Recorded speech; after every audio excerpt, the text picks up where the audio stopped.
So I got some of the innovative data logger stuff wired up here. Just had it on my bike, was playing around with it, but essentially have a Innovate MTX-L wideband controller with gauge, pretty cool gauge. There's your O2 sensor, has the 3-foot cable. You have the pocket logger, which takes an SD card, has a start and stop record button on it. You can wire in a remote switch as well. So SD card goes in there and that logs everything inside of the data stream. Both of these guys up front would plug into the headlight harness, and I've got a inline fuse there.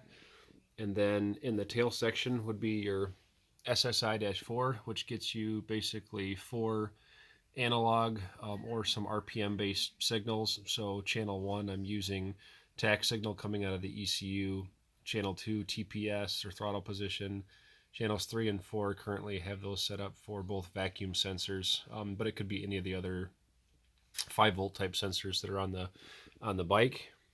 That guy would plug into the taillight connection in the back of the bike, and then you've got your fuse holder here, and then the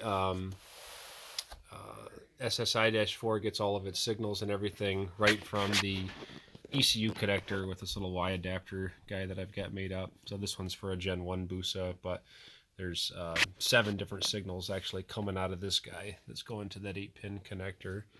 So you got throttle position, engine RPM, coolant and intake air temperature, and then your 2 vacuum sensors and gear position sensor, as well as the sensor ground that's needed to be able to reference all of those.